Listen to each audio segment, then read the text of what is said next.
Ferdi Sambo SH SIK MH bersama-sama dengan saksi Hendra Kurniawan SIK, saksi Arif Rahman Arifin SIK MH, saksi Cuk Putranto SIK, saksi Baikuni Wibowo SIK, saksi Agus Nur Patria Adi Purnama SIK, Irfan Widianto SH SIK. Tentunya hakim akan menggunakan beberapa pendekatan ya untuk memutuskan apakah klaim atau pernyataan dari terdakwa atau saksi yang lain itu menjadi suatu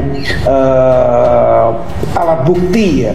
Ferdi Sambo itu siang harinya itu pengacara dari Brigadir Yosua melaporkan adanya dugaan pembunuhan berencana terhadap Brigadir Yosua. Ini berdasarkan bukti-bukti yang mereka temukan. Jadi kemungkinan tidak hanya satu orang yang terlibat itu. Jadi tidak seperti tembak-menembak seperti dinarasikan selama ini. Jadi sekaligus saja kasus ini jadi kasus celebra ya. Kasus yang dilihat sebagai sesuatu yang menarik perhatian publik. Dan orang sebetulnya lagi bikin permenungan. Kenapa akhirnya rakyat kita mengambil alih tugas kepolisian? Kan rakyat akhirnya bikin investigasi sendiri kan. Kami sudah punya sistem untuk melakukan itu. Jaksa kami jaga integritasnya, profesionalismenya. Saya yakin benar, intervensi tidak ada. Saya sudah koordinasi dengan Jampidum agar dipilih jaksa terbaik dan dikarantina agar tidak ada yang menteror, ada yang menghubungi dan sebagainya.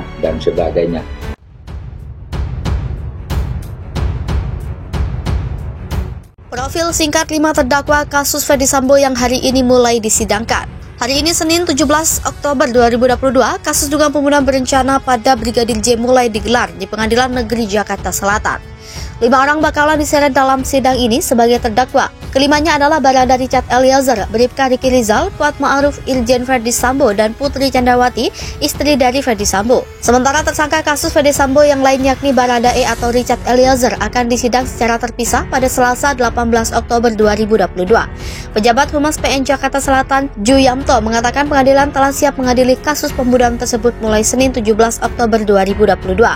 1. Irjen Ferdi Sambo. Irjen Ferdi Sambo adalah atasan sekaligus penghuni rumah dinas di Duren 3, Jakarta Selatan yang menjadi tempat kejadian perkara tewasnya Brigadir J.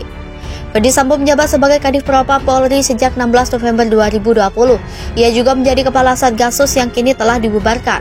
Pria kelahiran Baru, Sulawesi Selatan 19 Februari 1973 ini merupakan lulusan Akademi Kepolisian tahun 1994. 2. Putri Candrawati. Putri Candrawati ditetapkan sebagai tersangka setelah pemeriksaan mendalam dengan Scientific Crime Investigation.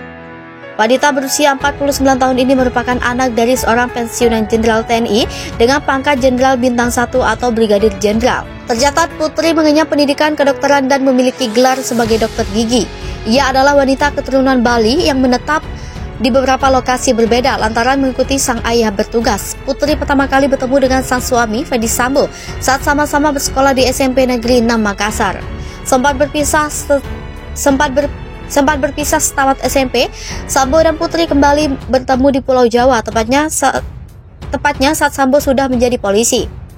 Direktur Tindak Pidana Umum Bareskrim Polri Brigjen Andi Rian Jajadi mengatakan Putri turut terlibat dalam dugaan pembunuhan berencana Brigadir J.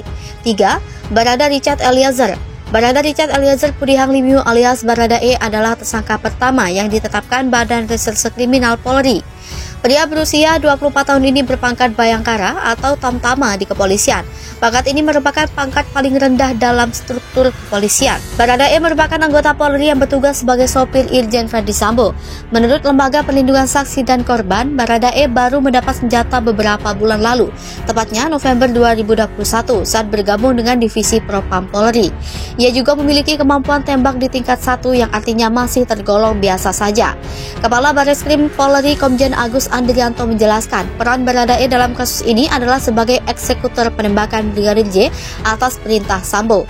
4. Bribka Riki. Tersangka selanjutnya yakni Bribka Riki Rizal atau Bribka RR yang juga ajudan dari Irjen Ferdi Sambo. Riki Rizal Wibowo merupakan anggota Polri berpangkat Brigadir Kepala atau Bribka yang masuk dalam daftar TSK. Bribka RR tercatat sebagai anggota Satlantas Polres Brebes. Pada 2021, mantan Kadif Propam Irjen Fedi Sambo meminta bantuan tambahan personil ke Propam Mabes Polri. Surat pemerintah resmi tersebut tertuang dalam nomor B/125/2 Divpropam tanggal 8 Februari 2021 yang ditujukan kepada Polda Jawa Tengah. Penetapan Bribka RR sebagai tersangka lantaran perannya untuk turut membantu dan menyaksikan penembakan Brigadir J. 5. Kuat Ma'ruf. Kuat Ma'ruf atau KM adalah seorang warga sipil yang terseret dalam kasus pembunuhan berencana Brigadir J. KM merupakan asisten rumah tangga di rumah di keluarga Fedi Sambo. Selain itu, ia juga bekerja sebagai sopir dari istri Fedi Sambo, Putri Chandrawati. Dalam kasus pembunuhan berencana pada 8 Juli 2022, Kabareskrim Polri Komjen Agus Andrianto tersebut, KM berperan turut membantu serta menyaksikan penembakan Brigadir J. Nasdem Demokrat defisit 2 kursi, Anies Baswedan AHY mati langkah di Pilpres. Anies Baswedan, Agus Harimurti Yudhoyono bakal mati langkah di Pilpres 2024. Koalisi Partai Nasdem dan Partai Demokrat defisit 2 kursi di parlemen untuk dapat mengusung Capres-Cawapres maju di Pilpres 2024. Partai Keadilan Sejahtera yang diharapkan gabung ke koalisi ini masih berpikir 2 kali. Bahkan muncul spekulasi PKS gabung Koalisi Indonesia Bersatu untuk Pilpres 2024. Potensi 3 poros pada Pilpres 2024 yakni Poros 1, PDIP 128 kursi, Poros 2, Koalisi Gerindra PKB, Gerindra 78 kursi, PKB 58 kursi, total 136 kursi. Poros 3, Koalisi Indonesia Bersatu, Golkar 85 kursi. PKS 50 kursi, PAN 44 kursi, PPP 19 kursi. Total 198 kursi. 3 semester lagi Pilpres 2024, eskalasi politik Capres-Cawapres kian memanas. Sorotan publik ke Partai Nasdem yang mendeklarasikan Gubernur DKI Jakarta Anies Baswedan sebagai calon presiden. Ketua Dewan Pembina Laskar Ganjar Puan Muhtar Muhammad menilai langkah Nasdem yang telah mendeklarasikan Capres 2024 penuh dengan resiko. Alasannya, kata dia, pertama seharusnya partai politik bicara tiket Capres melalui koalisi partai politik baru, kemudian mengusung Capres atau Cawapres seperti yang dilakukan PDI Perjuangan, KIB, dan koalisi Gerindra PKB. Kedua, saat ini Nasdem mempunyai 59 kursi legislatif dan telah mencalonkan Anies Baswedan sebagai capresnya. Sedangkan untuk memenuhi presidensial threshold butuh 115 kursi atau 20% kursi di DPR RI. Alasan ketiga, kata dia, Nasdem dan Demokrat masih butuh satu partai untuk melengkapi presidensial threshold 115 kursi dan mengarah ke PKS untuk melengkapinya. Alasan keempat menurut Muhtar, Pilpres 2024 kali dilaksanakan bersamaan dengan pemilu legislatif 2024 pada 14 Februari 2024. Sebuah konsultan politik membenarkan faktor efek ekor jas, Capres atau Cawapres akan dominan mempengaruhi perolehan kursi di Pileg atau kursi di DPRD atau DPRD.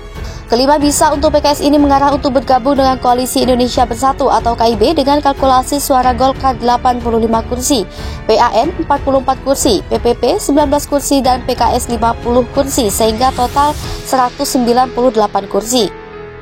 Keenam, kata Muhtar, langkah pemerintah Jokowi jika melakukan reshuffle kabinet dari 3 Nasdem yakni Menteri Pertanian, Menteri Kominfo, dan Menteri Kehutanan LH, maka formasi kabinet bisa saja memberikan warna baru. Dia mencontohkan PAN bisa mendapatkan tambahan jatah menteri di kabinet. Selain Menteri Perdagangan, maka PAN bisa ditambah jatah Menteri Kehutanan LH, atau PPP selain Menteri Bappenas ditambah Menteri Agama. Dari peta politik tersebut, Muhtar Muhammad berpendapat dinamika konfigurasi politik bisa 3 poros. Dengan demikian, kata Muhtar, Nasdem dan Demokrat berpotensi jadi penonton di Pilpres 2024. Lebih jauh, dia menyebutkan konfigurasi 3 poros ini dalam politik aliran tidak akan tumbuh lagi di Indonesia dan black campaign maupun negatif campaign yang bermuara ke perpecahan bangsa bisa dihindari.